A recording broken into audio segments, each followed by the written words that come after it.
Buckets. That's the name of my boat. Buckets.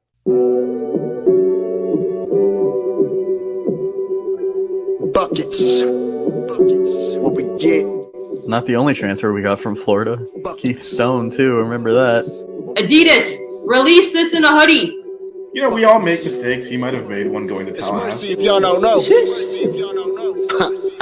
Dribble to the left, cross over to the right. Hurricane to the game, many buckets for the night. Matt with the pick and roll, Melissa with the give and go. This Shelly, you hoodie girl dunking in the hole. Check the scoreboard, this what we fall for. Peep the gameplay, they want an encore. Yeah, overtime for another round. It's buckets after buckets, baby. You're out of time. It's buckets. What it is, homie, it's buckets. Woo! We get buckets. Yeah, baby, buckets.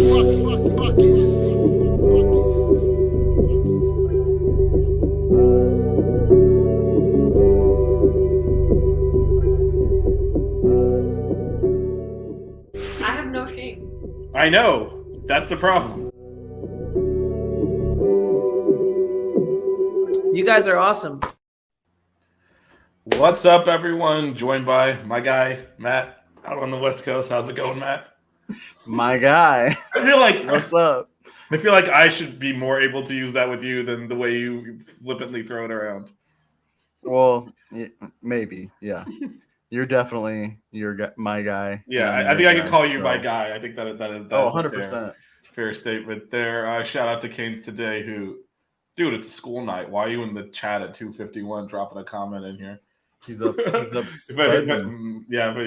he's here now, joining us. We're doing well. How about you, Matt? Since I can't say us. I'm doing well. Wait, it's school night? Schools are starting? It's already, summer. I'm so Yeah. far removed for this. That's true. It is summer. I am incorrect. I don't have kids. Some schools are actually though, some schools are some starting. Schools have started, but it's a fair assumption that it's a fair assumption that there we go. That's what I thought. I know, because didn't we talk about this on another episode of like we did. We talked about when like school starts in California versus Miami. Yeah, I remember. Well, we talked about college. Wait, was that on here or was that after? That might have been after the show was over. Anyway. Yeah. I don't even know if that aired. I don't think it did. That might have been in the post show, but anyway, we did have a discussion on when college starts. Anyway, thanks for hopping in at 2:51 to drop a comment. I don't think you were any risk of not being first, by the way. That's dedication. I mean, unless Melissa decided, hey, I'm gonna put a comment there, right? I think she's not working. She's busy, so I don't think she'll be in the chat. Okay. I shouldn't say Melissa. I should say Hoodie Girl, because a lot of people don't even know Melissa. They only know Hoodie Girl, right? I guess if they watch the show, they know Hoodie. I mean, I always call her Melissa. I don't think I've ever called her Hoodie Girl. So yeah, I use people's actual name. You don't call me Matty Icy. I did once, I think, right? Because I didn't know what I'm looking at here. I was on Cafecito and Canes on Saturday, and I shout out your Twitter handle. I was like, "There's a 3 in there. You'll figure it out." You know, you're not making life easy on me here. Oh, you gave me a shout out? Wow. I mean, I shouted out the whole show. Oh yeah, I had to do the plugs, but yes, that's why you're my guy, Vish. Yeah, there you go. There you go. I gave you a shout out. Now you've been called out. Follow on Twitter at Inside Out, but there's a random 3 in the middle. You're gonna have to find it. It's not intuitive. Do you know why my Twitter handle's Inside Out? Is it because you drop buckets? Well, it has to do with basketball. My favorite move is like the inside out crossover. So it's like a that's a hell of a transition before we get to rotations, because Casey asked a question which would only apply to you, as we have discussed offline. Melissa and I have not shot a basketball, I would say, in anger in years, but Matt still plays. So I played last night, actually. Yeah, Matt is is still a hooper here. So how did you do in the pickup games? I'm assuming it's got to be directed at you, because I'm usually a shooter. I mean, it depends the level of like play I'm playing with. You know, yesterday I played with everyone that I played with yesterday played in high school. A couple of them played in college, so more of like just do the small things, shoot some threes, and then I'll attack the basket occasionally. But yeah, no, I mean I do okay. I like to say that like my biggest thing is like there's a reason why Jordan Miller is my favorite player. Is I'm gonna do anything that it takes to win. You know, I'm a great 3-point shooter.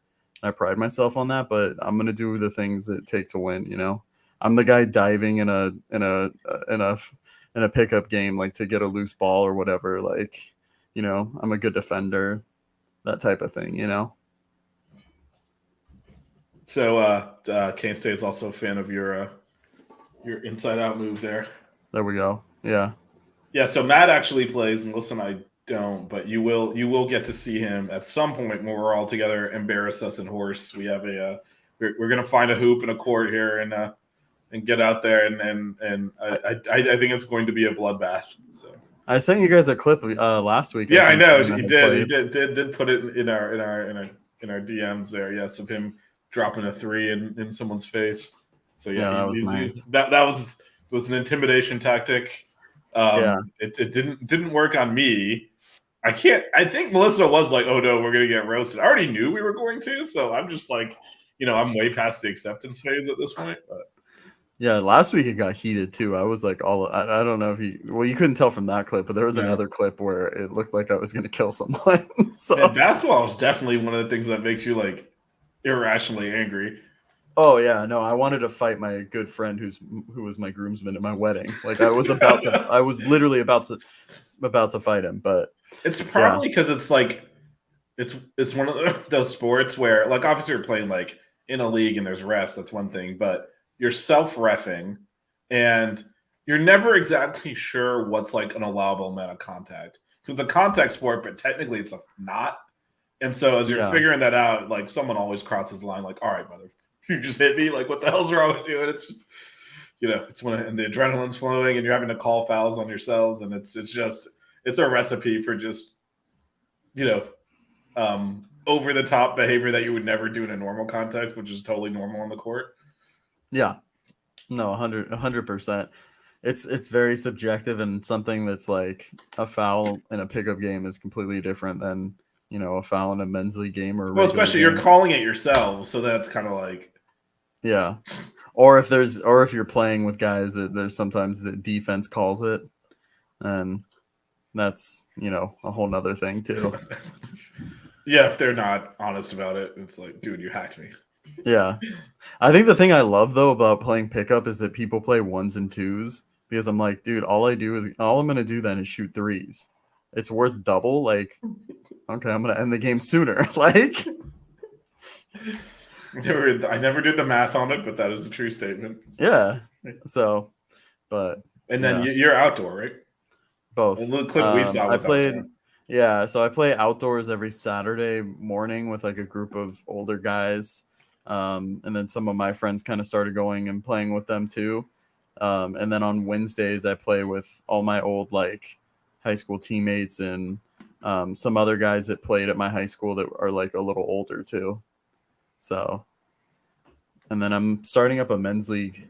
You're joining a team, or you're starting the league? No, I'm starting a team. Sorry. Okay. It's the last week of August on Thursday nights.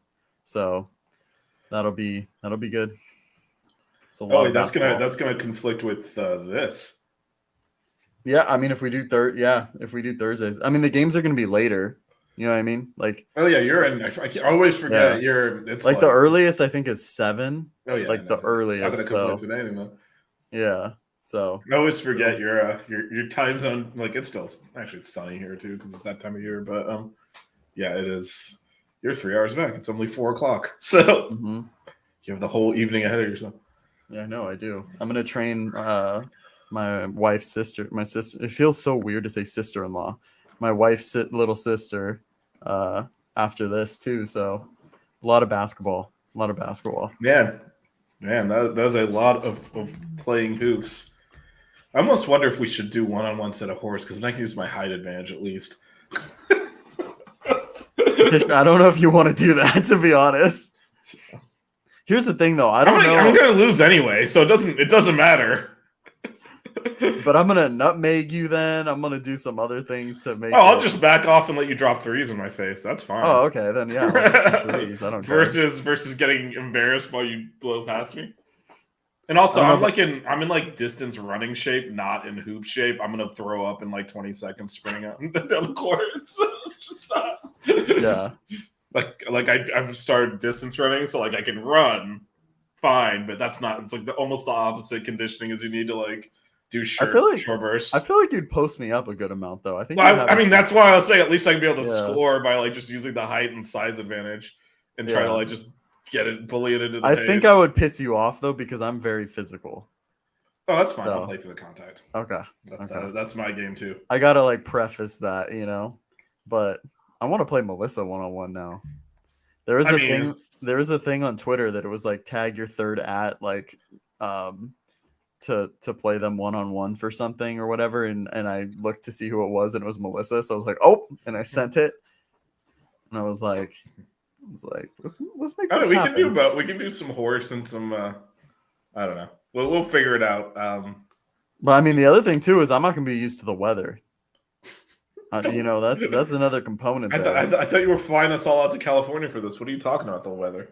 Yeah, well, okay. Well, you want to wait till we join the Big Ten and? Well, we could talk about. We could actually talk about some of the ACC rumor stuff that came out this week in a bit because there's a California angle, and we actually on the other show, the Six Ring show, we spent quite a bit of time talking about like the football angles, but we have not really. We can talk about the basketball. Yeah, we haven't really talked about the basketball, but also, no, this is where you do that, and then all of a sudden my elbow's in your face. Like, there's lines. I don't mind physical or even hand checks or whatever. You start pinching, then the elbow's gonna fly. They're lines, man. They're lines. Yeah. I'll just spin move. Oops. Elbow out. Yeah, I mean, if you start pitching, yard. If you start pitching, we gotta, then the next time the ball comes in the post. No, you get loose with the elbow. Yeah, I don't pinch, but No, I'm cool with like aggressive hand checks, whatever the hell, bodying up. Like that's part of the game. But once you start pinching, that's where you're asking for a stray elbow. Yeah, no. And there's worse things that happen on basketball court we're not going to talk about. Kane's today's like if the pinching doesn't work, then I'll just start tickling him. Anyway, at some point in the future, we'll get that horse game going. We'll see what happens. That'd be awesome. Well, I mean, we know what's going to happen. Let's see how bad it is. We'll do it for the content. I feel like you guys are setting this up to like where if I've shot a basketball once in like the last 10 years. Like, and it was in my brother's driveway. Because I used to actually be pretty good at basketball, but this is like when I stopped playing. And so my nephew, who's actually, shout out to him, Dylan, happy birthday tomorrow, turns 10. But so he's like shooting hoops in the driveway. And my brother says he's really good. I'm like, dude, I haven't shot a basketball. And so he throws the ball. It felt like weird even just holding it. I'm looking at the hoop and I was like, I used to be able to drop this easily from here. And I'm like, fortunately, I just bricked it. Like I was like, this is gonna end up like in the neighbor's pool or something. Like I have not shot, so I shot it, went off the. I still had the handles. I was like screwing my nephew like behind the back passes to him and messing with him that way. But the accuracy on the J was completely gone, and that was like 2 years ago. And I still haven't touched a basketball. That was the last time I touched a basketball. That was like 2 years ago. Have not touched one since. And I think the next time I will be we step out on that court to play horse. So, like, where am I going to find it? It's only right.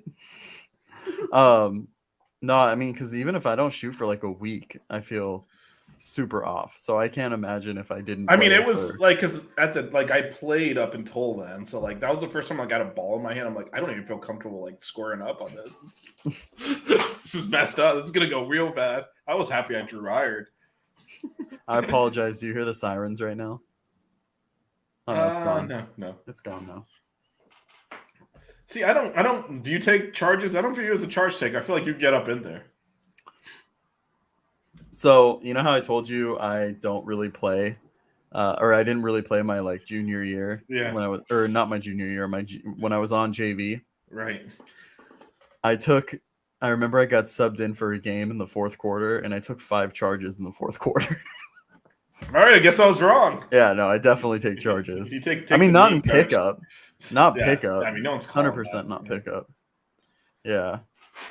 Because I gained a lot of weight, like once I started working the 9 to 5 and stuff. So like, I had to start using my body to create space. So like, I got really physical when I'm driving, and so now that I've started to lose weight, like I'm physical when I drive in, but I'm getting a little faster, you know. So, Yeah, so let's not play 1-on-1. We'll just stick with the horse. I'll shoot I don't- 5 times and be done. And to be honest though, I don't think I'm that good of a one-on-one player. I think I make more of a difference like when we're playing, like if we're playing 5-on-5. I mean, that's what you got to do. If you see someone setting up in the paint and you know you're going to get called for the charge, you got to take them out. Yeah. Like at that point, you're like, I'm getting whistled anyway. I'm going through them. Oh, absolutely. Got AO in the house. What's up, AO? All right. Well, we've talked about your glorious and continuing to Virgin playing career here. I guess before we, I mean, this is legitimate stuff. You're in like multiple leagues. Stuff's happening here. Yeah. And when we saw you during that jumper, so we know that the J's looking good. And so, but let's talk a little bit on the. I guess we'll start with the conference stuff since kind of sort of mentioned it. But so for just to recap for everyone, the ACC discussed, did not vote because they didn't have the votes, adding SMU, Stanford, and Cal. SMU offered to join for free, which is just boy. Hilarious. I mean, they literally like, we won't take money for like 7 years. Which That's insane. Well, I mean, this is something I talked about on, I think, Cafecito and Canes and also on the show on Monday, but like the ACC is in a weird spot because they're the third conference. Like, they're the third conference. They want that top tier money. They're not going to get it.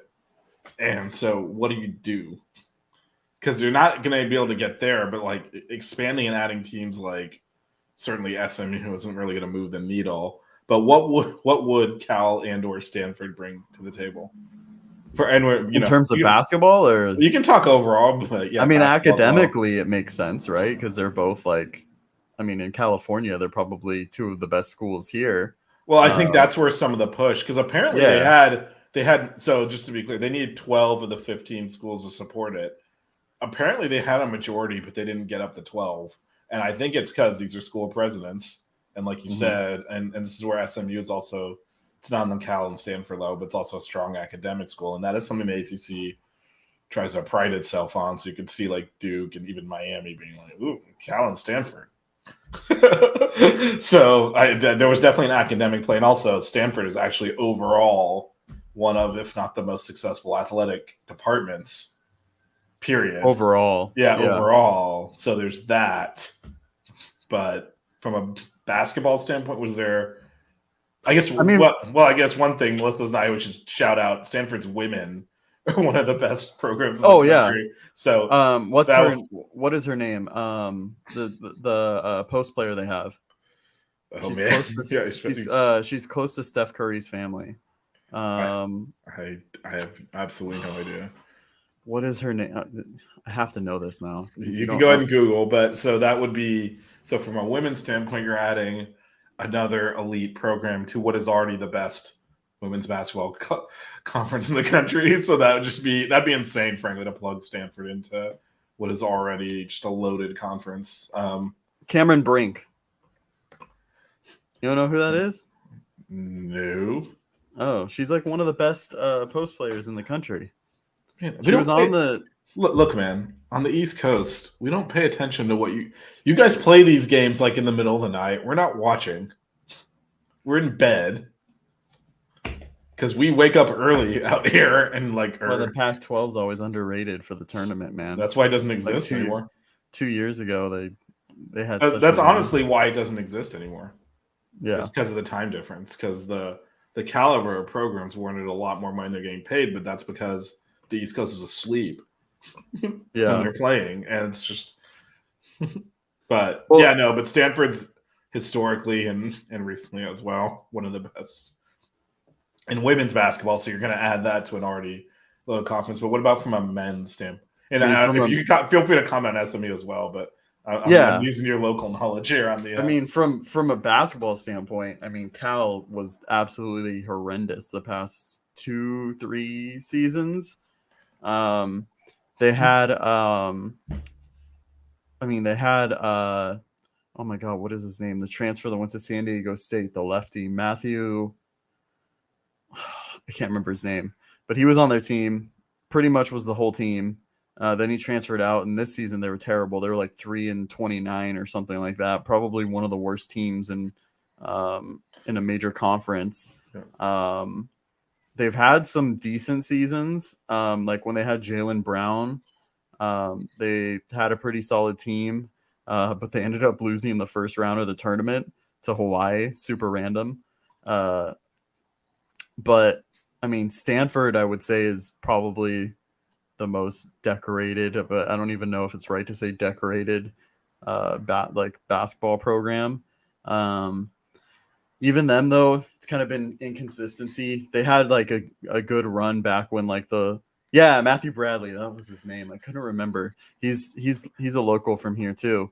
But Stanford, has had relative more success. They stole that NIT championship from us on a bogus foul call. Yeah, is that when they had Anthony Brown? I think. I think so. Yeah. Yeah, he went to my wife's high school, actually, the same one that my sister-in-law goes to and plays basketball. So shout out Anthony Brown. But no, I mean, they've had relative success, like back when they had the Lopez brothers. I think they've made a few tournaments and whatnot, but I mean, I don't think it is a major move when it comes to basketball, right? I think that overall Stanford athletics have been pretty solid. Their football team has been solid. Their baseball is also one of the best. Their baseball programs. So yeah, their baseball is good too, but. Yeah, I don't. So why do you think then? So I get why. Obviously the ACC. This is partially a panic move.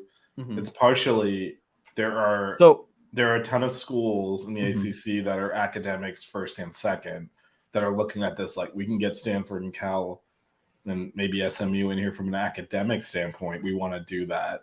I know Notre Dame was pushing it heavy because for some reason we refused to put our football team in your conference gets a full vote. And was like politicking for it. So I think that angle is certainly one of the things motivating the ACC. But when you look at who got picked up out of the Pac-12, Stanford, I mean, Cal, like you said, is going through a really rough spot, not just in basketball. Like they're kind of crap across the board right now. Yeah. But you figure, Stanford, like we said, great big sports. That's why they're probably the best athletic program just overall. But then they're solid at football. They're really good at baseball. They're solid at basketball. Why do they not get picked up in this? Like, would you really rather have like Arizona State? I guess is my question. Is that they're bigger sell than Stanford? Given the access to California and all of that? I would say the only thing about Arizona State is that school, like the alumni, it's huge. Like, okay, there's a huge amount of alumni. They have one of the biggest, in terms of like attendance and stuff. They let in their acceptance rate is like 90-something% or something insane like that. Don't quote me on that because when I was applying, I applied to ASU as well.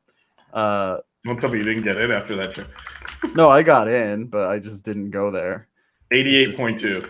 Yeah, 88.2. By the way, if you're not familiar with this, that is an insanely high number. Yeah, see, I told you. But I decided. Man, imagine being in that 12%. Jeez. Yeah, but can you look up like how many people go to the school too? I'm sure you have it up since you.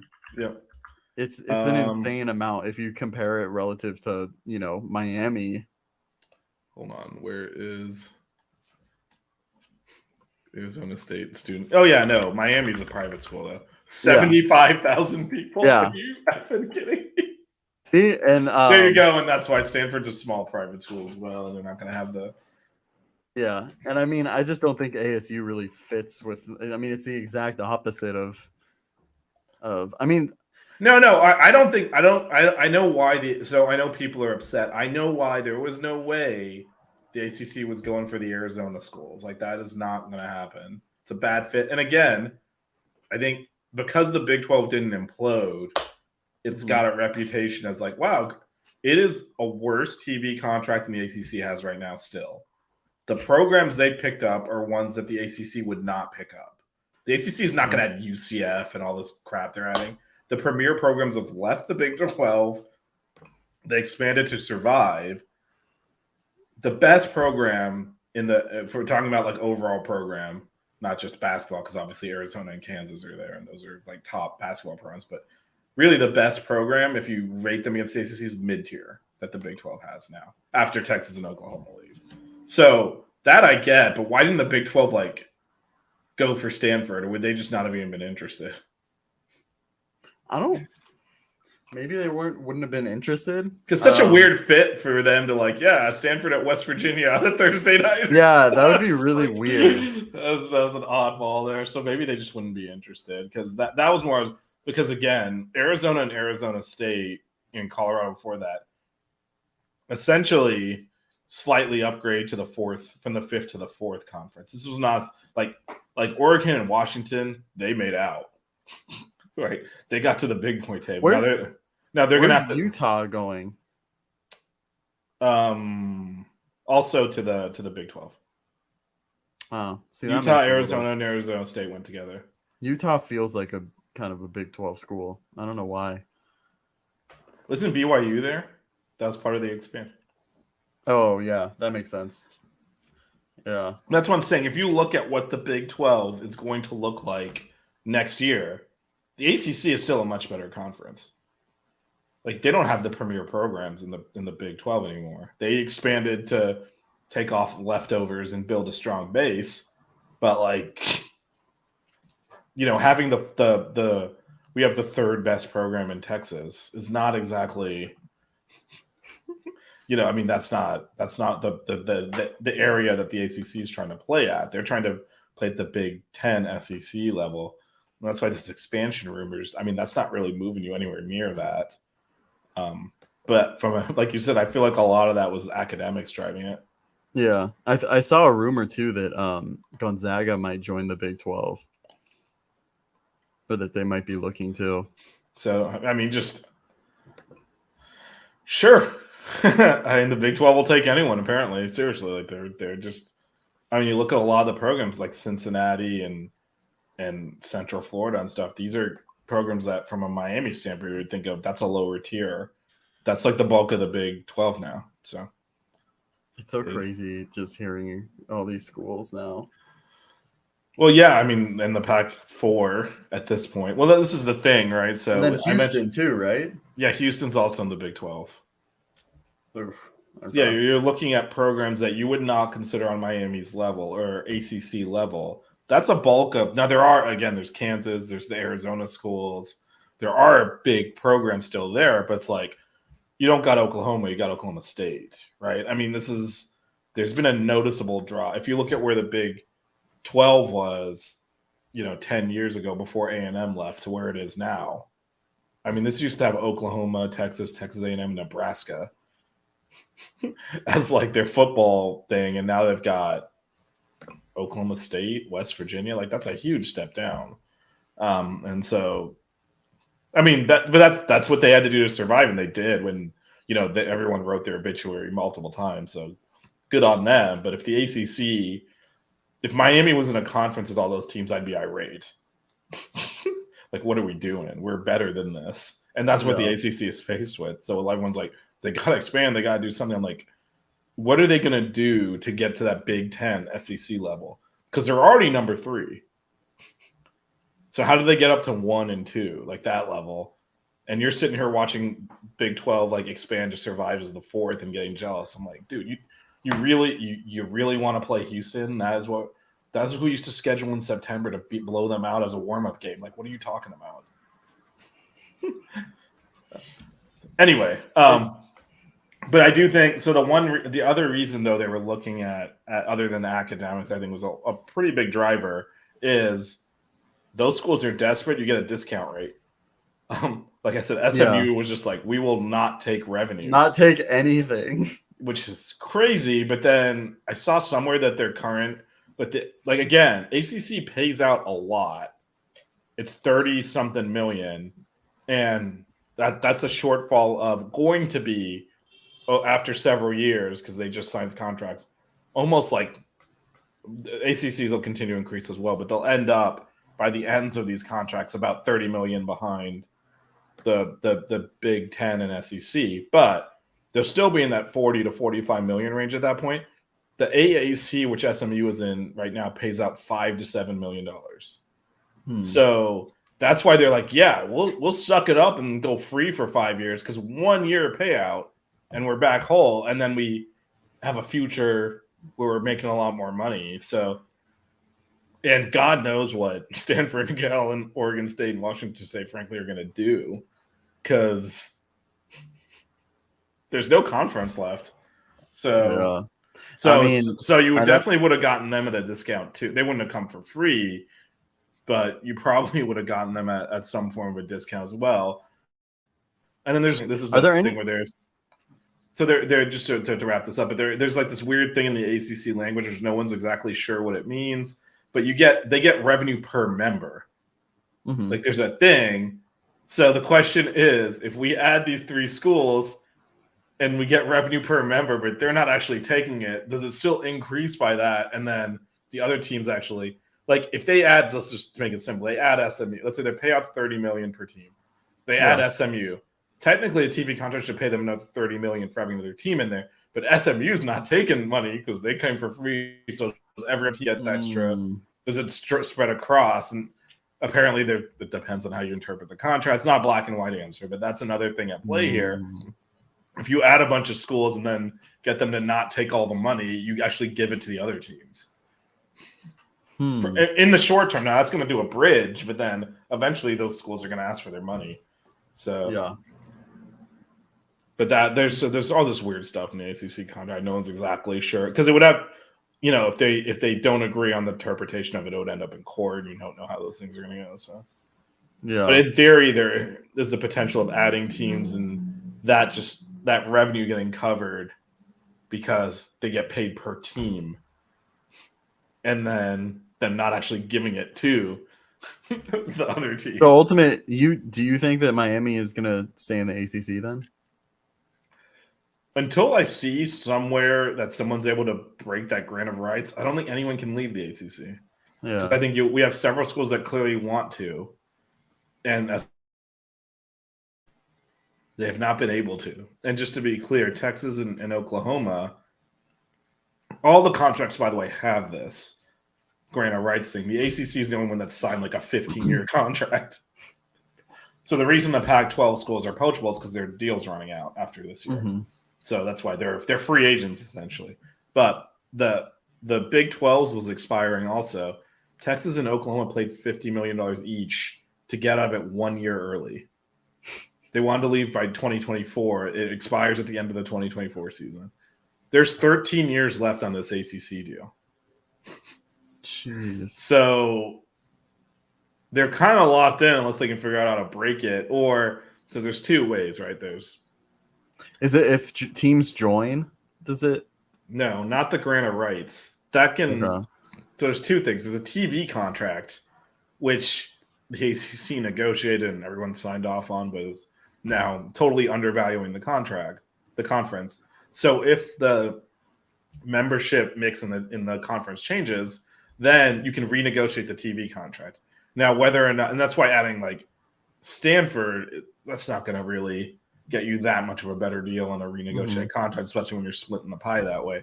But the grant of rights, which is where every school in the ACC signed the right to broadcast their home games through 2036 over to the conference, that does not change, period. So you can do as many TV contracts as you want. The grant of rights is still in. So they're kind of 2 separate entities. So the ACC has the right to negotiate the broadcast rights for all the home games on behalf of all the schools. That's what was signed through 2036.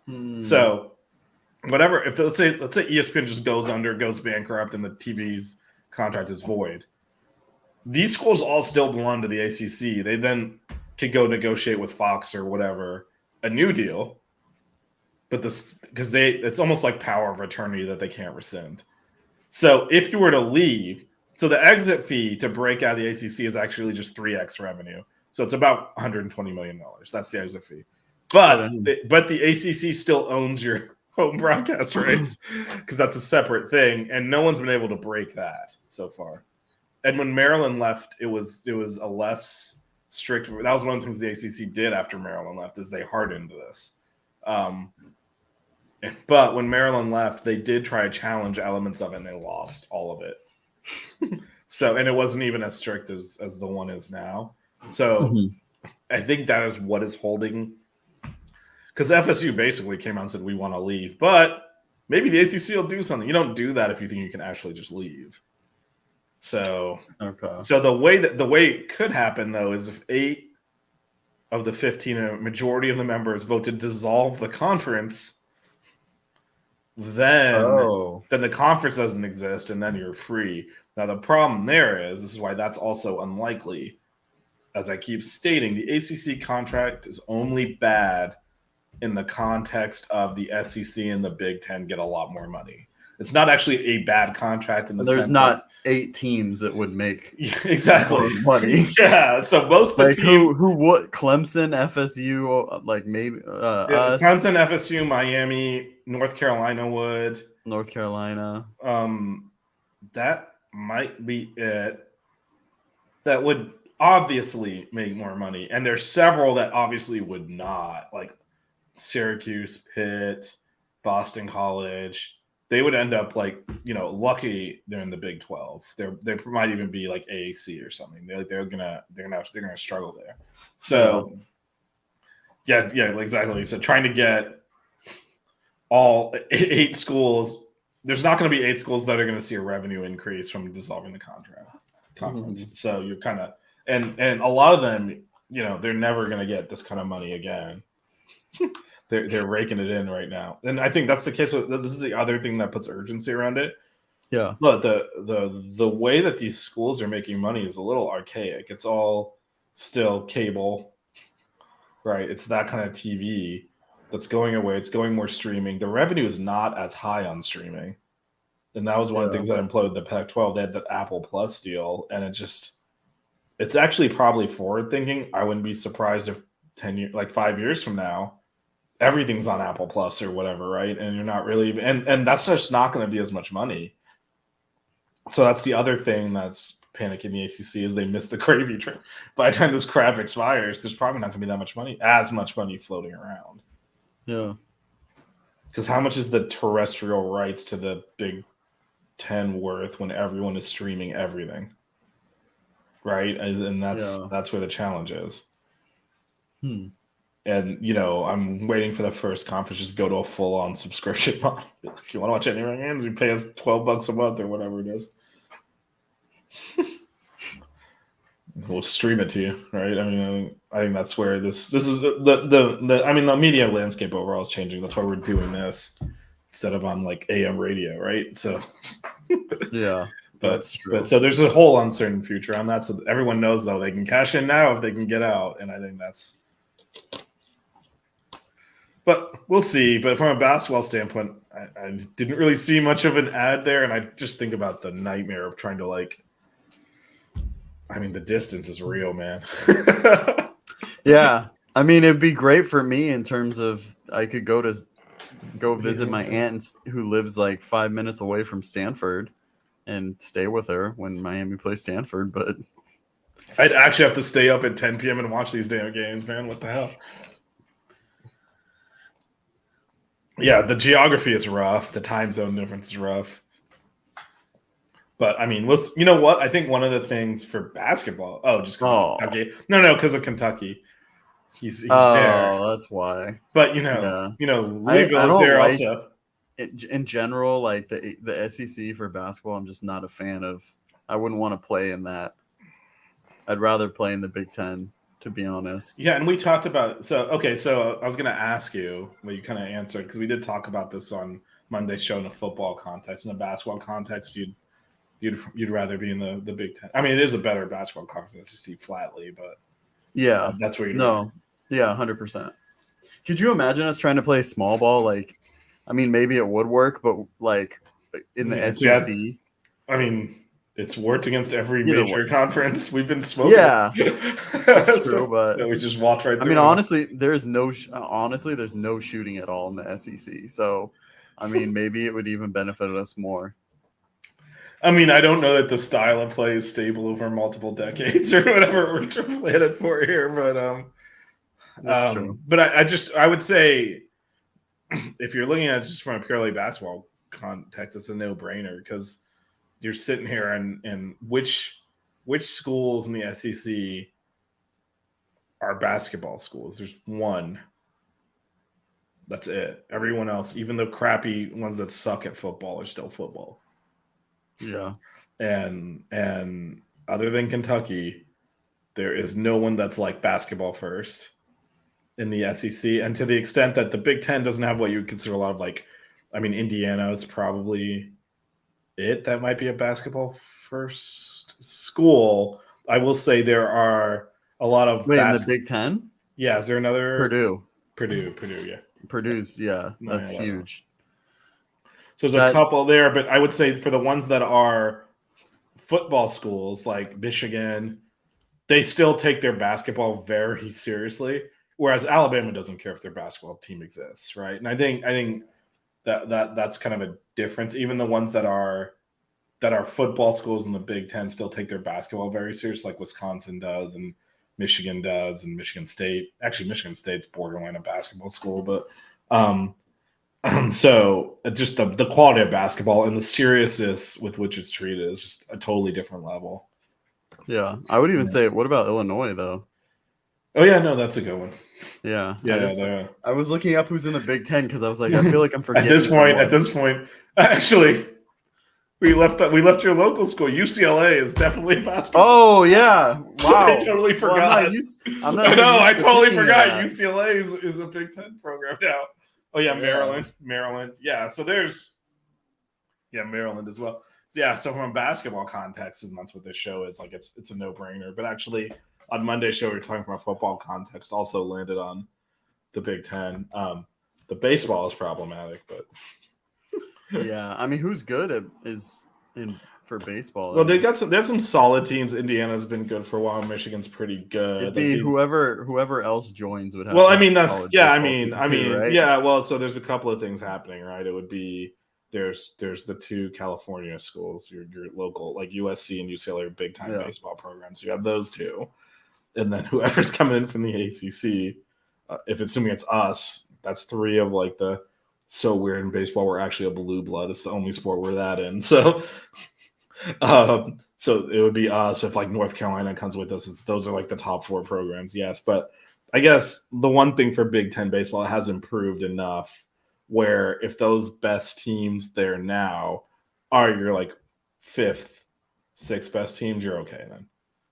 So, but basically, we're bringing the baseball with us. Essentially, we're coming North Carolina, UCLA, USC, and then all of a sudden, okay, there's four like big time baseball programs. Yeah. And then, all of a sudden Michigan's the fifth best program. Actually, Maryland's been good for several years too now. If those start becoming your fifth, sixth best program, then you're actually okay. So that's kind of, but yeah, it's definitely the SEC and the ACC are like neck and neck for best baseball programs, and it would be a step down. Yeah. Although the way we've been playing anyway. We don't have a men's soccer team. We only have women's, right? Yeah, we only have women's. And actually, shout out to Catalina Perez, who is the Colombian national goalkeeper, also University of Miami alumna. And they are in the quarterfinals of the Women's World Cup. So she is playing on Saturday. She's their starting goalkeeper. She is she's hopefully they're playing those Brits. So got to win one for the colonies over here and take that forward. So Win one for the colonies. Yeah, you got to take down dear old England there and get into the semifinals. But yeah, we're definitely cheering her on. It's cool to see a Miami alum. Also, one of the best goalkeepers in the NWSL will probably eventually be the U.S. goalkeeper, Fallon Toulouse-Joyce, who's Seattle's goalkeeper. She's also a Miami alum. So Oh wow. could have some couple of them in the World Cup in a few years' time. But yeah, we don't have a softball team. I mean, you need to build a stadium because you can't play on the same one. There's a whole bunch of stuff going with that. All right, let me do some prize picks, and then we actually have still not gone to the topic of today's show, which is and then we got to do NBA crossover grid too. We're gonna do the crossover grid. All right, well let's do a shout out to our sponsor, Prize Picks, longtime sponsor of 5 Reasons Sports and the Six Rings Cane Show. So pretty simple. You go to PrizePicks.com. You sign up for a new account. You enter the offer code 5. That is the number 5 spelled out, so FIVE, and you deposit $100 and we'll match it. We'll match anything up to $100 on a new account. That is PrizePicks.com, offer code 5. That's FIVE, and then once you're in there, you select 2 to 5 players. You bet the over/under. You get them all right, you get paid, and it's that simple actually. So, way to make the game interesting. We've all noticed what's happened to the Marlins, so as that slips away, you can still get on the Prize Picks and have a little fun on the side of that. And football season's obviously right around the corner, so that'll be available as well. But that's PrizePicks.com. Head over there, enter the offer code 5. That's FIVE, and we'll match your first deposit up to $100. All right, Matt. So the team has been traveling through France. We've seen grainy highlights. We've seen not box scores, but lists of stats at the end of articles. Unless you have data, I don't. But we're getting a little preview, a little bit, which we're probably going to read way too much into in terms of what the rotation might look like in October and then into the season November. But so let me start before I know you have a full on minutes projection breakdown, but just before we go into the go ahead. And like you've played like NBA 2K or whatever, when you do like my team or whatever, I was hoping to find a website where you could do sliders for like minutes. Oh, okay. You know what I mean? Yeah. I was gonna send it to you, but I couldn't find it anywhere. It sounds like necessity is the mother of all invention, right? I know. I just got to create it now for moments like this. All right. Well, that would have been a visual would have been useful, but we'll go this route. Well, actually, I guess before you kind of dig into so again, Matt's fully going to predict minutes per game for the entire roster, and maybe we'll revisit this, after we win the championship in Phoenix and see, what how accurate you were. But before we do that, anything surprise you so far? Stand out? What stood out to you? I mean, again, all we've seen is like very limited highlights and stats, but anything stand out to you or surprise you? I mean, to be honest, I've only seen a few highlights, and you just can't tell in particular. You kind of have to go based on the stats. And so if I'm looking at the stats, I mean, well, I guess this isn't really stat related, is that AJ Casey, right? He's the guy. Has become the 5th starter, right? He's the 5th Beatle or the 4th Beatle. This is what the joke was, but he's the guy. Yeah. Yeah, at least for now. And I mean, he in the first 2 scrimmages, especially, he played pretty well. So that was impressive. It's weird to say because I have no idea. I didn't see him at all, but he had that was definitely a thing that jumped out to me as well, because I know last week we a little bit talked about, can we gain any knowledge from this and all that stuff. It was kind of like probably not, but then immediately it's like, wow, AJ Casey's playing a lot. That's like you said, couldn't really see it, but I think we talked about who could be the 5th starter. It's kind of been the topic the whole offseason, and that definitely surprised me as well. I was like, oh, I guess because he wasn't. I mean, we had talked briefly about him. I think we talked about him. It was more of like he'd have to take a step up, right? Like similar to how Wooga took that, kind of leap. Right, and based off of Coach L's before they left, think about how I'm working on his offensive game because he needs to have a plan. That wasn't exactly the most ringing endorsement, but then apparently he's got a plan when he gets to France. So, Yeah. All right, I guess let's just get into it, man. All right, so let's see this. No, and I was gonna say because Wooga, over the 3 scrimmages is averaging over 20 points a game. He had 18 in the first 2, and then I think he had 25 today. Is it today or last night? Today, right? Yeah, today. Well, it was technically today, yeah. Today for us, right? Yeah, so, I think so. And it just feels weird to say. But I don't know if you saw, but apparently he had 20 in the first half. I mean, they said he was the new Zay, so. Yeah, did Zay score 20 and a half in France? I don't know. I don't think so. I don't know. No, but it's promising. You don't want to read into it too much, right? Because these games are, we're still far away from the season, and I guess right now, if we're just again blind guessing, this what Kane State's got here. Yeah. What we think they. Yeah, I think the other thing too that stuck out to me was like looking at the stat lines too is just like Keyshawn and Chris Watson too, like coming off the bench, like their body types and their versatility. Because I think they have some, solid guard skills, probably more so Keyshawn, as a playmaker and stuff. Kind of an embodiment of like that new age NBA player that's 6'7" that can kind of play like a point guard, right? So that's intriguing to me. So the question I want to ask you, and this is a good lead in before we get to your minutes breakdown, is so if assuming AJ Casey is the starter, yeah, that now takes 2 of our 3 bigs and starts them. So Nwoko is really the only true freshman. It's the only reserve big man. What does that do to the rotation overall? Like, how do you think we would manage that then? Because I think, we're thinking we have maybe start small and have bigs on it. It's kind of going the other way, right? We're starting kind of our biggest. I can't believe that's our biggest lineup. Or one of our biggest lineups, right? We'll get the 2, Cleveland at the 3, Casey at the 4.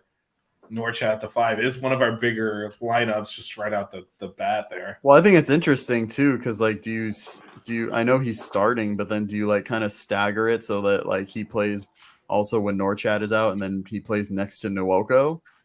That's kind of like what I'm thinking. So actually, not that different than Jordan Miller. Not in terms of how we play him. Yeah, but then not in terms of style of game or any of that, but just in terms of like how you need to have Norchat or Casey on the court at all times, right? Yeah, basically. Essentially. And that's the thing too, because like What a huge exactly. What a huge how many change for minutes? AJ Casey. Well, yeah, how many minutes is AJ Casey going to be playing then? That's the interesting part. And then 2 is like, can Keyshawn or Chris Watson kind of handle some of these guys that are, playing the 4? And I don't know. There's a lot of questions, but I think they're almost going to have to, right? I don't think there's. Well, yeah. Way. Well, like, how successful will they be at it? Is what I'm saying. You know what I mean?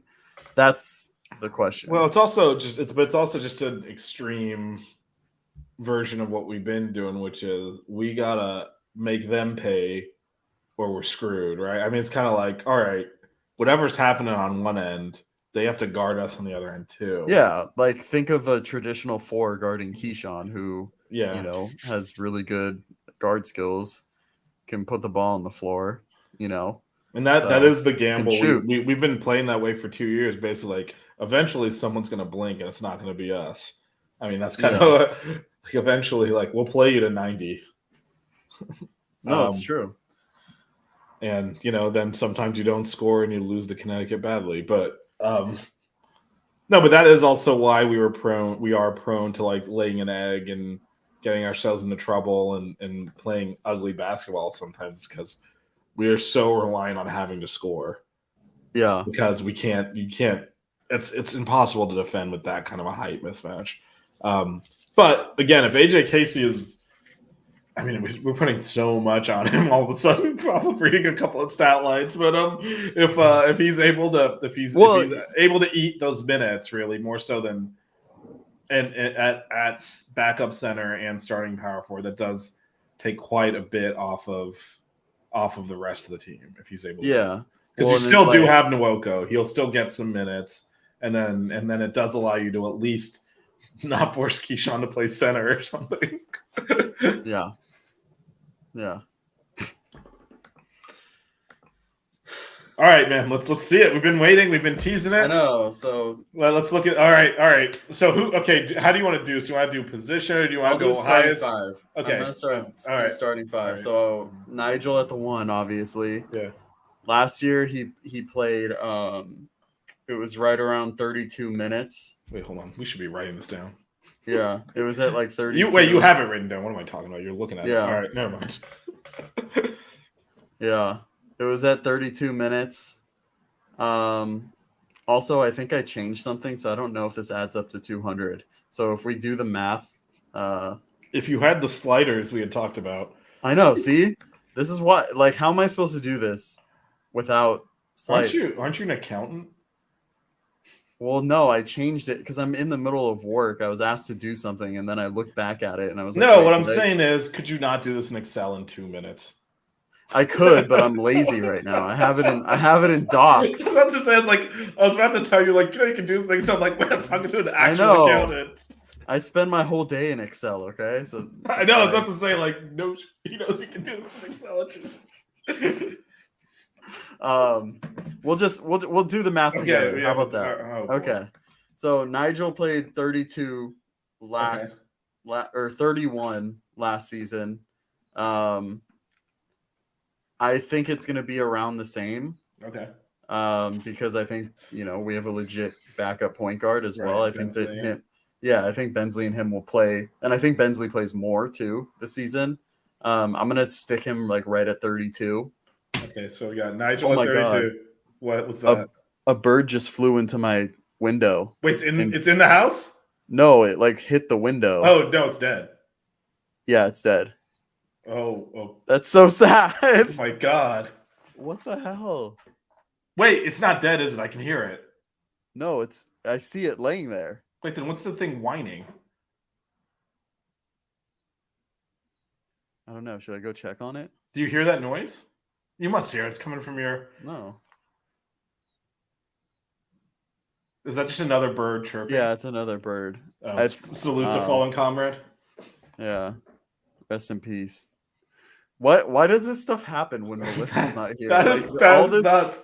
I mean, this is getting clipped for sure, but jeez. Rest in peace, buddy. Rest in Yeah. power.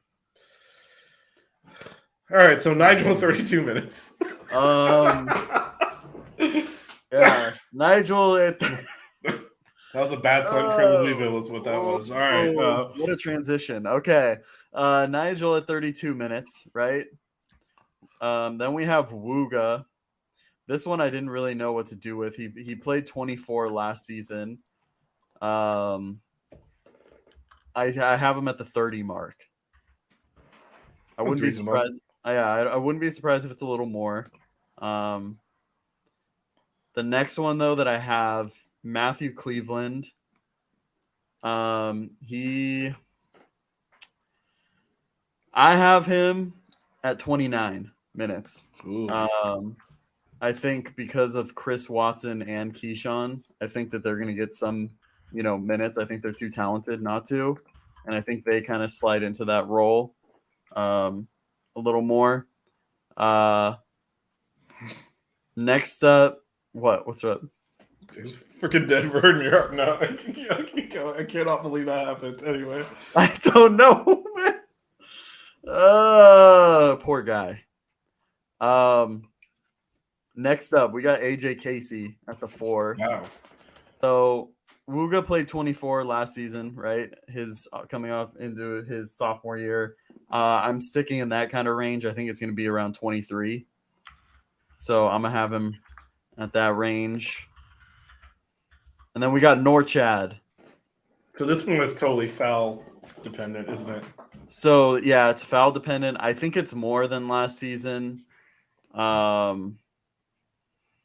originally had 30, but I'm gonna trust that my guy doesn't foul. I'm gonna go 32. Wow. I mean, that'd be big if we get Norch on the court. It would be huge, yeah. This is my best case scenario one though. All right. And then we got Bensley on the bench.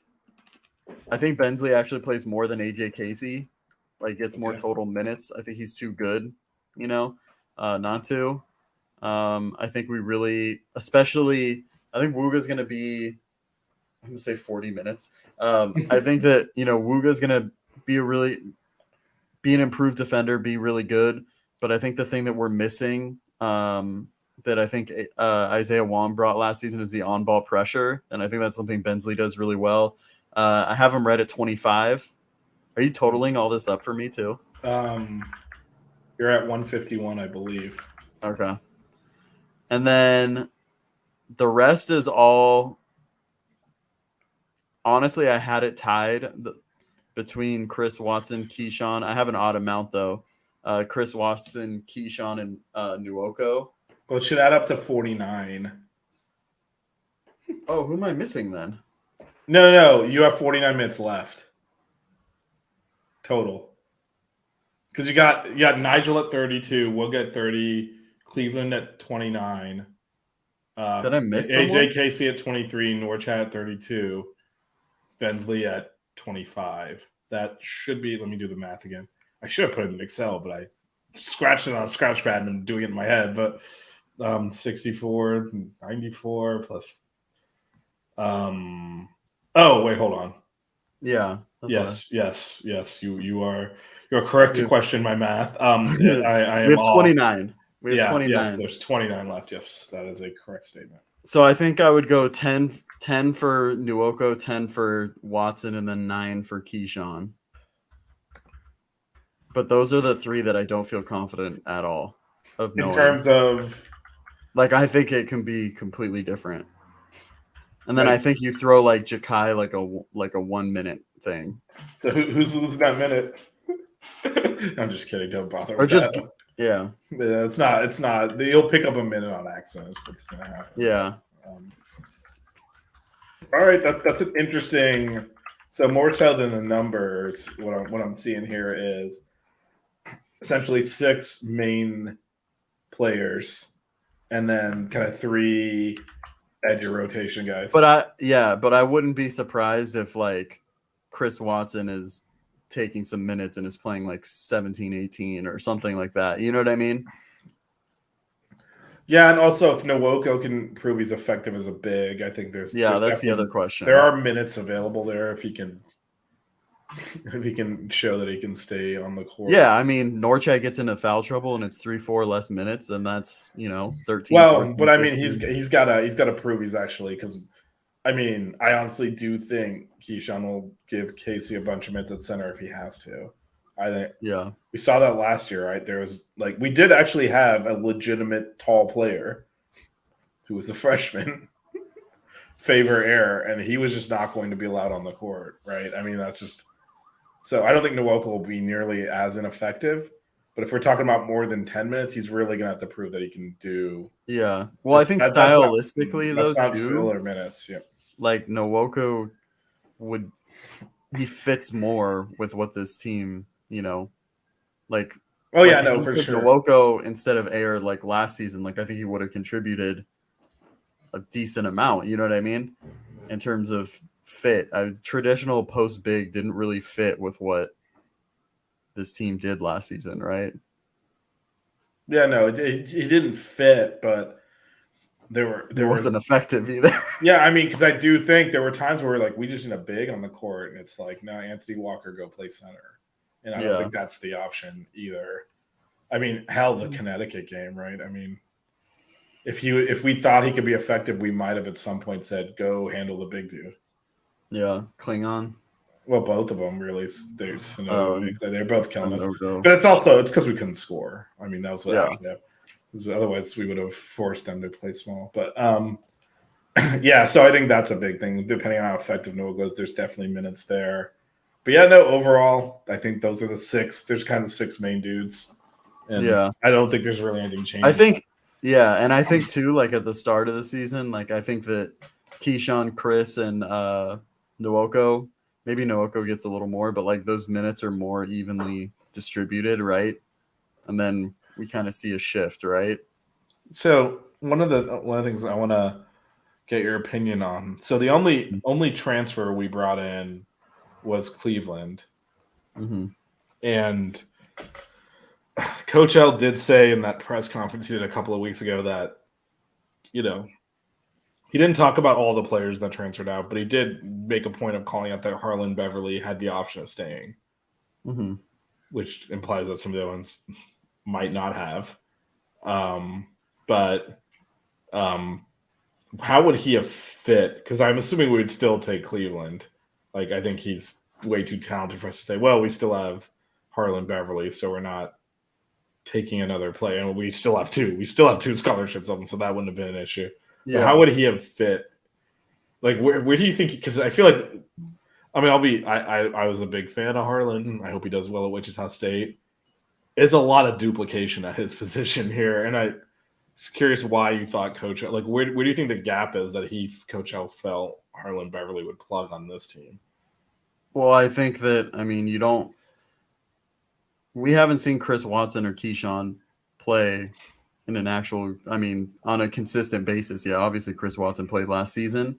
So we don't know how it's going to end up, right? So I think his thinking is, you have a senior guy who's proven to be a solid role player.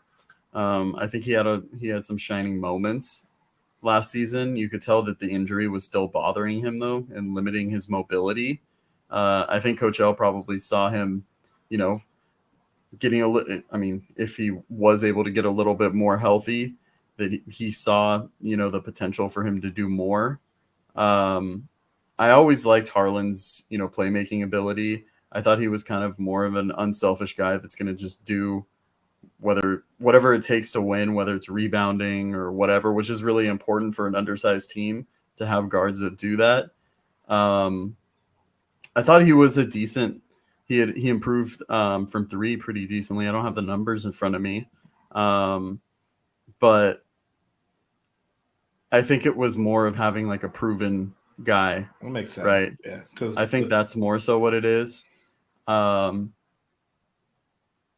That's what I would say in terms of like what Coach L's thinking. Right. Probably was. Because the edge of the rotation right now is Nwoko, which is a totally different position anyway. But then Keyshawn and Watson, like they haven't really played at all. So yeah, I mean, and to be honest with you, like I wouldn't be surprised if, like, I'm not saying this is going to happen, but I wouldn't be, just because Keyshawn is such a wild card to me that like I wouldn't be surprised if he's the second guy coming off the bench and playing like 20 something minutes. You know what I mean? We just don't know. Right. So kind of last question on this, then we'll do some NBA grid and get out of here. Yeah. So is there any, you kind of briefly mentioned, is there anything Ja'Kai Clark can do to break into the rotation, or is it, because I guess the obvious question is he's still here, like he could have transferred, he didn't. Do you think that's just because he likes being here, or you think there's like actually maybe a role for him to play?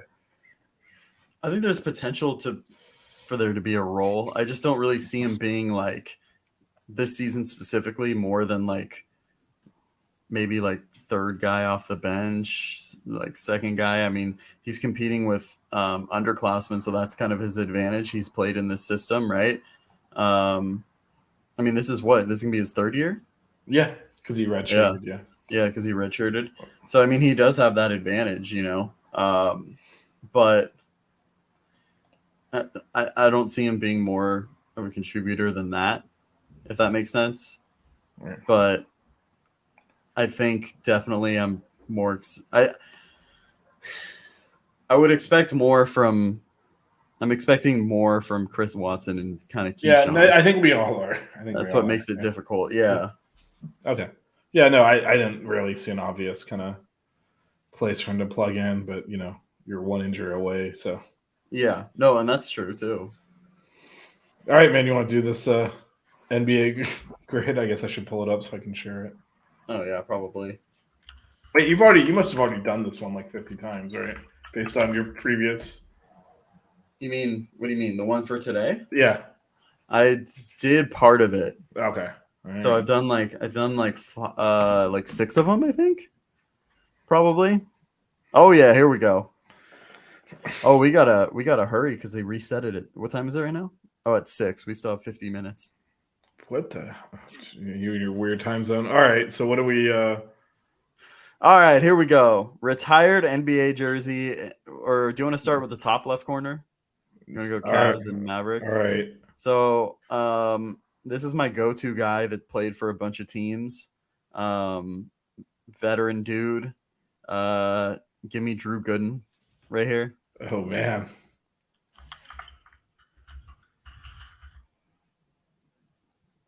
.79. That's a good one. Yeah, that's a solid one. I think did Dante Jones play for the Mavericks and Cavs? I know he played for the Cavs. Which Dante Jones? The one that's a coach now for Yeah, no, I think Clippers? you did. Yeah.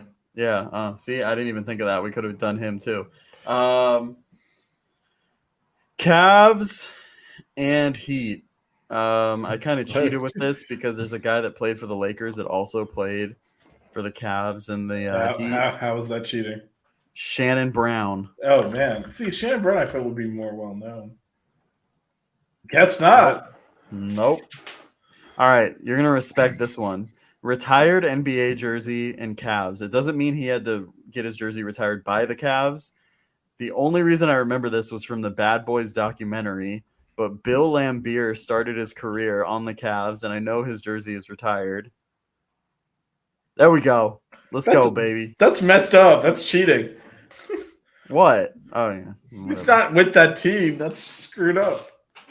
Well, it's just connecting the two pieces. Look, I'm just happy that we went through the whole Cavs row and I didn't have to type out Ilgauskas. So Canes today just said who? Bill Laimbeer. Yo, man, open up. You know, when instead of coming into our chat at 2 a.m. and putting first in there, learn some hoops history here. All right, this guy actually played for the Heat too, but he played for the Pistons and the Mavericks. Wayne Ellington. Wow. So you're not. I wonder, if you put older people in here, because there's some older dudes. Yeah, I wonder how many people remember Mark Aguirre and stuff. And yeah. So my first thought for this one, the Heat and the Pistons, was Joel Anthony, but he was too recent. So I ended up going with one of my favorite guys. I love the overseas guys, Beno Udrih. Oh my god, I didn't even remember he played for the lefty. Yeah, no, I just remembered him on the Canes. Yeah, he's a coach now too. All right, you're gonna respect this one. So this guy actually could have been for retired NBA jersey and Pistons. This guy actually could have been Mavericks and the gold medalists. Do you know who I'm talking about? He played for the Mavericks, gold medalist. Pistons too. Played for the Mavericks, gold medalist. What the hell? The Mavericks only use foreigners. Who I'm totally. He's he's older. It's before. I want to say he was 80s, I think, right? Dude, the Mavericks in the 80s? I don't know if he was on the Mavericks in the 80s. Gold medalist. Played for the Pistons. I'm totally lost here. Who is it? He played for Dallas. Oh, it was later than I thought. It was actually in 89-90 and 88 to 89. Oh, he only played 2 years for them? Wow. I have an autographed card of him on the Mavericks. That's why. Jesus, I have no idea who you're talking about. Who? Adrian Dantley. No one is. Man, see, this is tough because, and I know Casey doesn't know the greatness that is Adrian Dantley, but Canes today's who? No one associates Adrian Dantley with the Pistons. No, yeah, with the Mavericks. That's why you're talking about the Mavericks. I'm just well, I have an autographed card from him pictured in the Mavericks. That's why I knew he played for the Mavericks.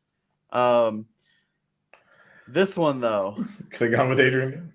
Huh? This one was tough. So could have gone. I think Sean Marion won a gold medal, right? Yeah, and obviously Jason Kidd did. Yeah, and Jason Kidd, that's the obvious one. Darren Williams, he played a season or two. Yeah, he did. But I kind of went with a different one that was kind of more outlandish. It's a guy that Vish would know pretty well. Played for a lot of NBA teams, more known as a college basketball player, Christian Laettner. Oh, God. The most hated player. And this one, I literally, as we were doing this, I thought of this one, and this is a shout out to Melissa, aka Hoodie Girl, one of her favorite players, gold medalist, and played for the Heat, Penny Hardaway. Wait, when did Penny? Anthony. I know what his actual name is. It's Anthony. Right there. There we go, baby. I thought they would take the Penny though. I know. You should just be able to type Penny. It shouldn't even have you put the name. I know. It's no one calls him Anthony like that. Come on. This last one, it's a retired NBA jersey number and gold medalist. Yeah, so I had to go very old school because a lot of people are gonna guess new age guys. So I was thinking like Jerry West or like. I feel like they would still get guessed. So I went with someone else though. I went with Oscar Robertson. I feel like this is hard to get a good result on, but I bet you did based on the way you were selling it. Not bad. That's the most used. 88. Interesting. Most used. 88 out of what? Rank 88. It's not telling me out of. Wait, go back up. Oh yeah. Click out. Oh yeah, click out to the side. Like scroll down. There we go. Oh, yeah, out of 28. Damn. This is crazy. Craziness. Yeah. I wanted to think of a better one for the Mavericks and gold medalists, but I don't think there is one. I mean that is a big number. Relative to your other guesses. Oh, I guess Tyson Chandler would probably be the number one answer. Yeah, I feel like anyone you would think of would be obvious, right? Yeah. Oh, man. It has to be some random game. It has to be someone that just played on the maybe Darren Williams. Like people forgot because it was only like a season or two that he played. Can you restart it? And let's. Or actually, I don't know if it'll let you. Yeah, why wouldn't it? We can see if any of these are. Nah. Yeah. What was the other one you said? Well, Adrian Dantley would be a good one, but I used him for the. Yeah, I'm sure he. Yeah, see. Either way. But then that would go here. Yeah, and that was the one where I was like, okay, I had trouble thinking of anyone else, to put there that would have gotten a lower score. Right. I mean, it would have to be. The thing with this one is it's finding the guy that people don't remember played on that team. Yeah, that's the biggest thing. Because, obviously, if you take a Pistons legend, everyone will guess it. So it's got to be. Yeah, you can't do Isaiah Thomas and Dennis Rodman and Joe Dumars. You got to switch it up. Who went there at the end of their career and was just. Oh man, when Argentina won the Summer Olympics, I was trying to guess. I was guessing in the Heat. I was like, did Andres Nocioni play? Did Fabricio Alberto play? I was like, damn it, none of them did. Luis Scola. Yeah, Scola. He didn't though. It's messed up, man. Thought I had it. Carlos Delfino. Oh, but that could go. Oh no, the Pistons and Gomel don't overlap. Yeah. It was messed up, man. Thought I had it. Well, I think 88 out of whatever that was, 28,000 or whatever is probably good. Oh man, I killed it the other day. I got I think I got 20 or something. They should show you the top one at the end, they should at the because obviously they do it in the middle. It's stupid because then everyone. Yeah. But yeah, at the end, they should have the old ones where, this was yesterday's and this was the top. But I guess No, they they probably reuse. Yeah, but it's like, come on, like, just do it. We want to see. Yeah, these are all too obvious, buddy. You're looking for obscure MJ, D Wade. Let's do one Zeke. more. You gonna maybe go pull it back up? No, let's do it called. Give me a second. Let me find it real quick.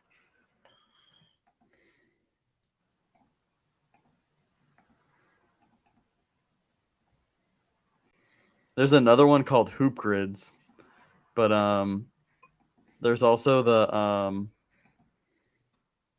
oh man, this would be hard because it's like right on the spot. You should do Hoop Grids. You down? I mean, I don't know what it is, but let me bring it up. Hoopgrids.com. Oh, the trivia.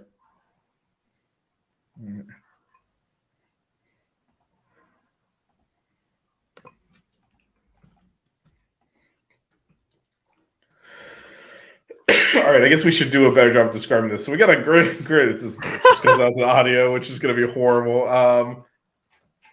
But it's basically it's a table 3x3, and you fill in the overlapping. So across the top, we got the Pelicans, 1,000+ career blocks and 40+ point games in the playoffs. And then on the vertical axis, we got the Lakers, the Suns, and Doc Rivers smiling back at us. Oh, is that Coach? That is Coach, but it is Doc Rivers smiling back at us. So wait, what does that mean? Is that any coach or is that Doc? This is Doc's relation to something. Yeah. So like they had to play for Doc Rivers. Okay. Right. Okay, that makes sense. All right. So basically over. So we start top left. So we're looking this for. Is gonna be. We're gonna get a much worse score because this is like right off the top doing it. Well, that's part of the fun. It's like when I have to play horse. All right, so we're in the top left here. Pelicans and Lakers overlap. New Orleans. All right, let's think of someone. I mean, there's right off the bat.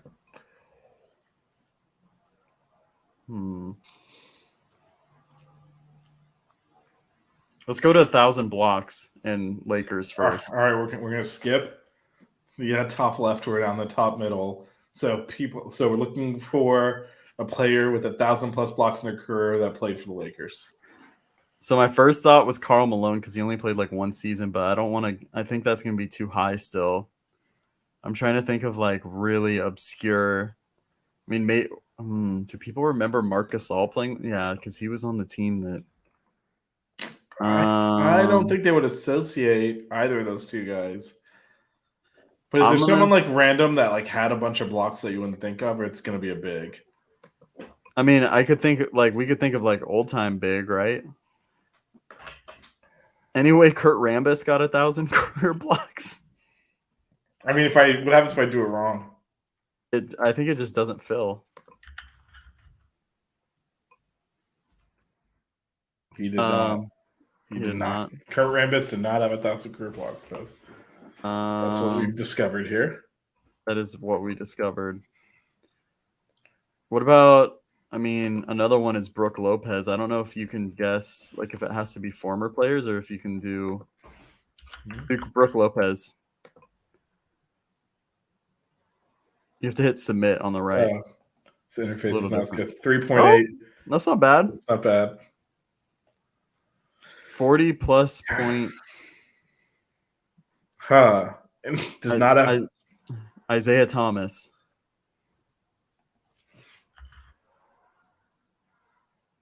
Roy Hibbert, 40 point. Oh, Roy Hibbert's a good one for blocks, actually. I don't know if people would have guessed. Roy Hibbert was on the Lakers. Yeah, he was on the Lakers. Yeah. Oh, that's an even better one. Good job, Canes, today. I did not realize he was on the Lakers, and also I got rejected on the Isaiah Thomas. So, did you spell it wrong? I mean, it pulls it up. There's no way. He definitely had. Off. No, Isaiah. No, isn't it? Oh yeah, that is. Really? That's Oh, did he have to? This one might be different where you had to have a 40+ point game. maybe on the the team because Lakers. it's for the game, not for the career. What about try Karl Malone as a test? Because there's no way he had a 40-point game. Yeah, no, it's. Yeah, that's what it is. Okay. This one's harder then. I think you gotta go older. Yeah. We can go. I want to say like Gail Goodrich or Elgin Baylor. Do you think? Okay, so do you think did Nick Van Exel ever put up 40 on the Lakers? Probably. You think I mean, think he'd be a pick higher than like Elgin Baylor, someone that's like greats of all-time greats, but that dude, so many people don't put Elgin Baylor. It's crazy. But try Nick Van Exel. What about? I wonder if Eddie Jones ever did. Eddie Jones is another good one. Nick Van Exel did not, so that gives us the chance to put. Yeah, because that's the thing. You have to do it for this team. That makes it a little. Nick Van Exel did on the Mavericks. He lit the Kings up. All right, let's go to Elgin. He must have. Oh, that's not a good one. No. Reset it.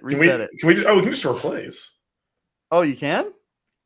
Oh, do it. I think. Wait, let me just try Gail Goodrich. Let me just put just to see if Byron Scott must have, right? No, never. Come on, Gail. How do you spell? Is it Gail? Yeah. There we go. Dropped it down a little bit, but okay. So where's the? Like, this is more fun because you just keep guessing. You have to reset it. But where's the? All right. So what do we? Because still it's near 10%. We can come back. Let's come back. And wait, this is the one where you want to go Roy Hibbert, right? Yeah, change that to Roy Hibbert. Canes today for the suggestion. Okay. So we've got Roy Hibbert 1,000+ career blocks. Right now we got Gail Goodrich at 40-point games. Need to pull it. I'm gonna pull it up on my computer again so I can look at it too. I guess I could just look it on your screen. All right. So do we want to go back to Pelicans Lakers overlap here, or are we keeping that skipped? Let's keep that skipped. Let's go to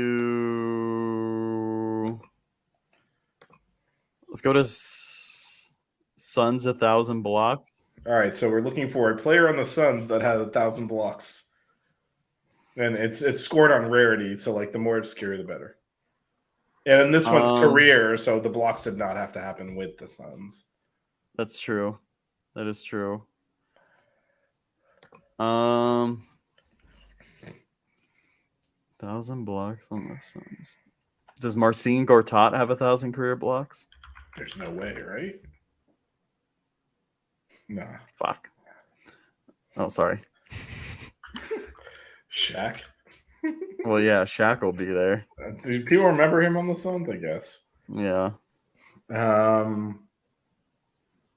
Who's a rando that played on the? It's got to be someone that played somewhere else, and then like. I know, that's what I'm trying to think of right now. I mean, didn't Tyson Chandler play for the Suns? Did he? Does he have 1,000 blocks? Oh, he does, but that's 11.7%. That is too high.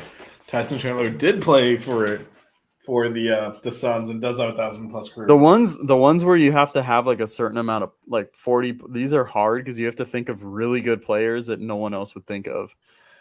What about like Tom Chambers? Would he have 1,000 career blocks? I mean, if he does, it's going to be a high number because he's associated with the Suns, right? He does not, but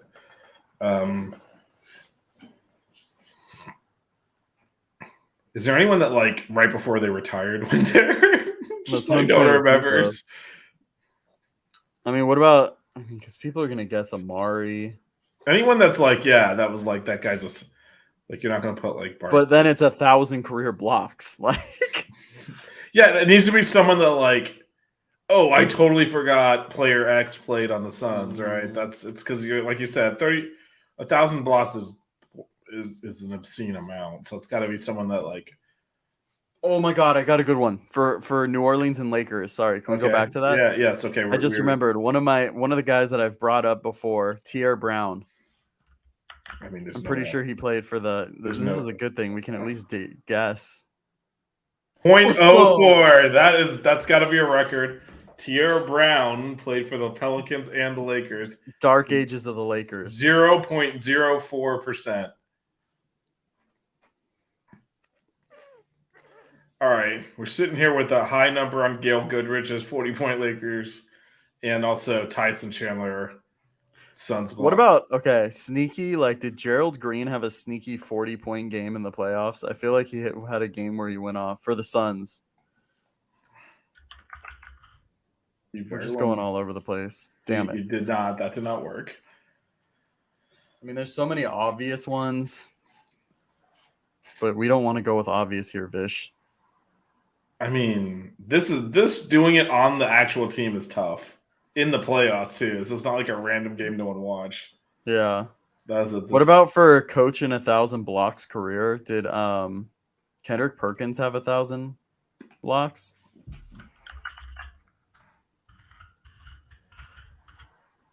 Nope. Fine, let's hold on. Nope.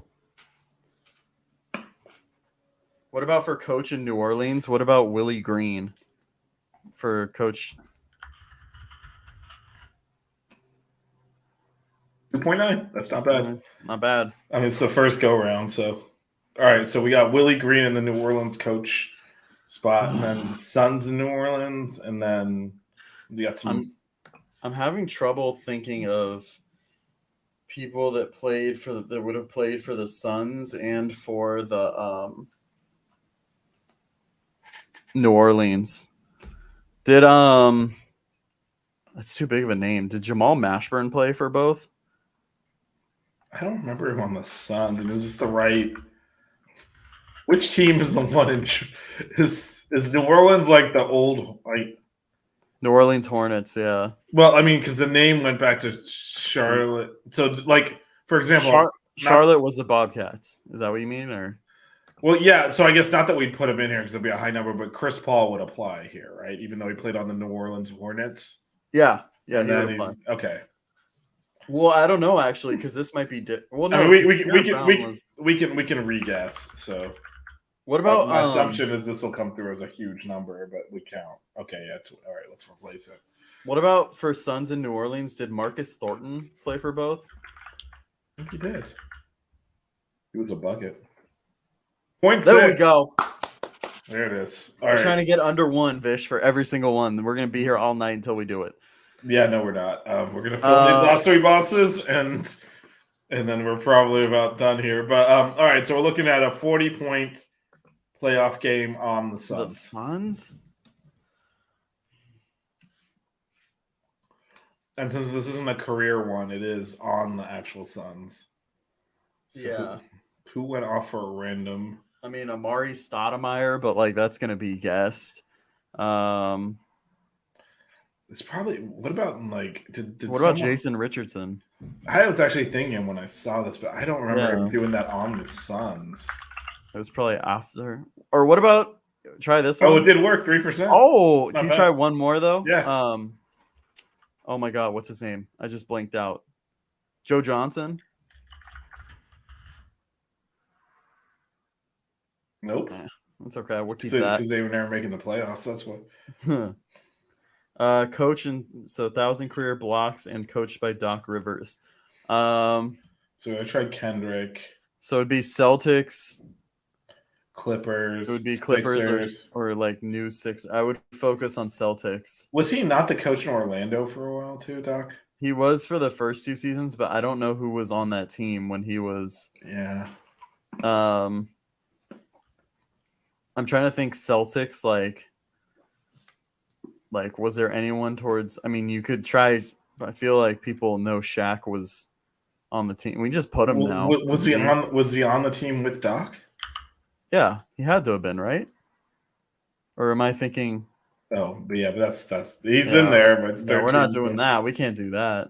You know, some of these might not have a below. I mean, obviously 13.4 is high, but some of these might when there's only like. Well, that's what I'm saying. So, like with 1,000 career blocks and the 40-point, like there's not as many. You cut it off. I mean, so well, much. yeah. I mean, Doc Rivers might have coached like 4 or 5 people that had 1,000 blocks, or you're probably not going to get to that 1% number on this. Oh, Anthony Manzano said Larry Nance for Suns in 40-point game. I don't know if that's going to overtake Jason Richardson though. Well, let's give it a go. I think you did Larry Nance Jr. Oh, did I? Yeah. Neither of them worked. I wonder if it overrides it even if it's a higher percent too. Like if you know what I mean? Oh, I see what you're saying. It might not take it if it's. Yeah, that's what I was wondering. But All right, so we're looking at 1,000+ career blocks and Doc Rivers. We got Shaq in there at 13.4%. At least try to get it under 10. We gotta change that, right? Well, there's got to be someone better. When was Doc the coach of the Magic? It was before the Celtics, so it had to have been like early 2000s, right? Or something. I'm wondering, was Fat Sean Kemp on the Magic when Fat Sean Kemp? Yeah, when he came back fat after the lockout. I mean, I don't think this is gonna register because I don't think he was. Oh, there we go. What'd you get? 1.6. There we go. Fat Sean Kemp. Fat Sean Kemp. What about because Kevin Garnett's such a easy answer for that one for blocks. For where?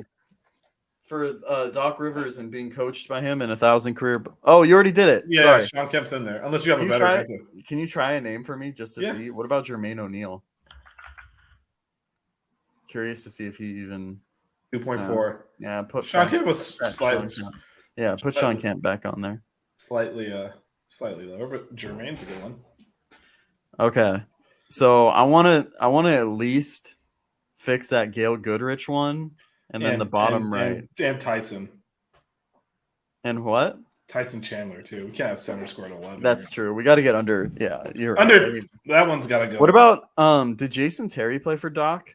Because wasn't he on the Celtics? Yeah, he did. He did. So do you think he had but he would have had to have it on the Celtics. Which try it. No, I think it would have had to have been on the Celtics. Yeah, there's no way. I'm trying to remember if he did. I think he put up 40 on the Mavs once. Okay, now I'm trying to think. Well, playoffs like the Clippers, it's so. You could try Blake, but that's gonna be like 50%. There was actually a game though where Matt Barnes went off. I don't know if he had 40, but he went 10 for 10 from the field.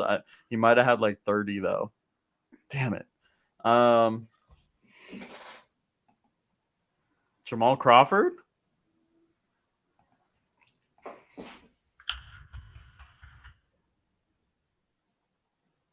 Damn.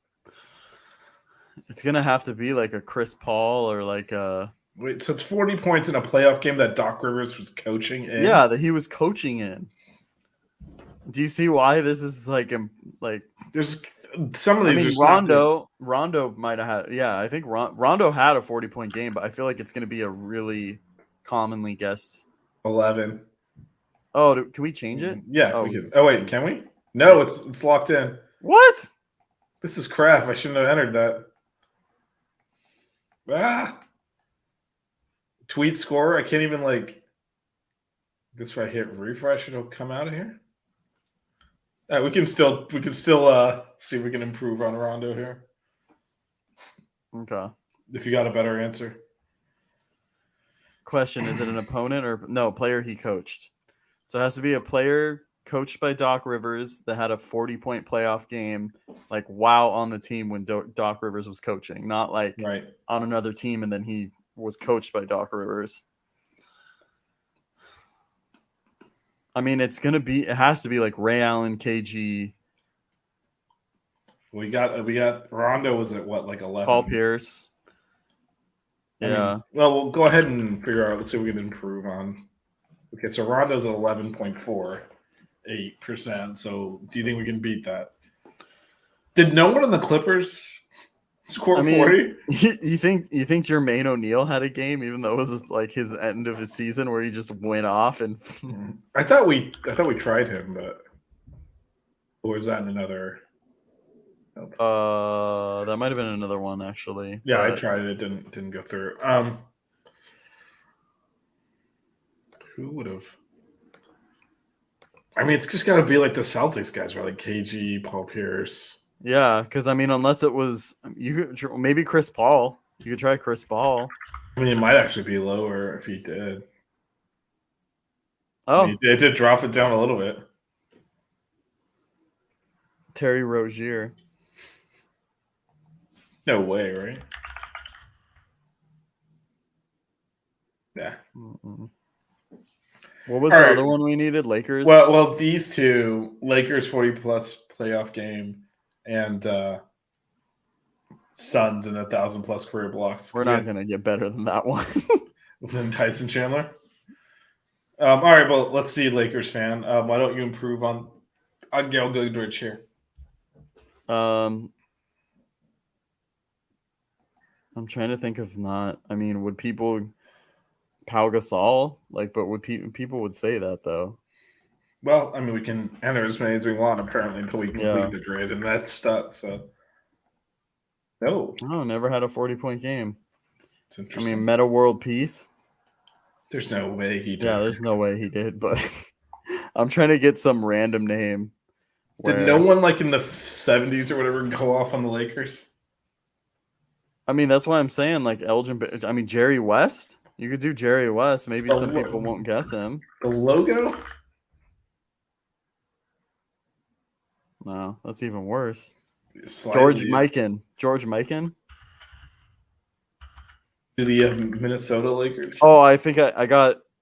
We got under 10. Okay, what about Bob McAdoo?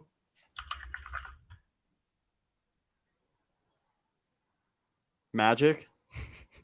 Come on, man. I'm just trying to get it a little lower. Come on. Am I allowed to do Magic, or if they put in Irvin after they Penny Hardaway'd my ass on the other No, one? this one's better though. I'm surprised George Mikan is Mhm. like basically the same as Magic. You figure? Did like Norm Nixon ever have a game where he went off, or like? No. Wait. I was gonna say that too. Michael Cooper. That's another one I was gonna say. Yeah, man. I just don't think it would. 40 is a big number, especially back then. Like now, it's like Yeah. Byron Scott. I don't think any of these guys went for 40 in a playoff game. It's like a ton of points. I know. That's insane. That's why it's like that's why these numbers are gonna be super high. It has to be like. That's why I like when it's like it doesn't have to be for that team. Oh, James Worthy, but it was wow. James was higher than Magic, huh? That's a What about oh my god. Is it Jamal Wilkes?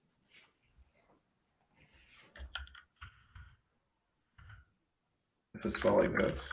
Yep. Yeah. Damn. No, man.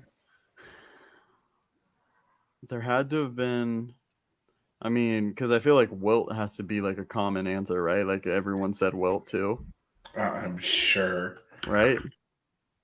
this is gonna be like 50%. No. Oh, what? This stuff is Dude, weird. The dude averaged that many points, and This is weird, man. Like I don't know where these responses are coming from, but like Wilt and Magic being like below James Worthy is insane.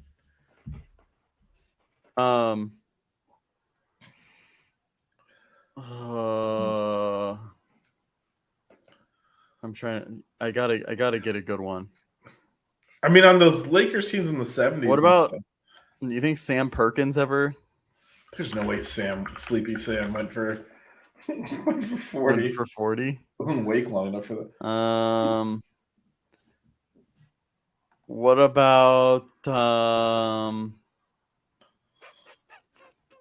God bless anyone watching this, by the way. Vlade Divac? There's no Vlade chance. Divac. There's no chance he went for 40. No chance. Ron Harper. Damn it, Vish. Ron Harper. I mean, fine. Like, there's. This isn't career playoff points, right? This is in one game. What about, okay, try a few more. Andrew Bynum. He might have, right? Yeah, that's what I'm saying. Yeah.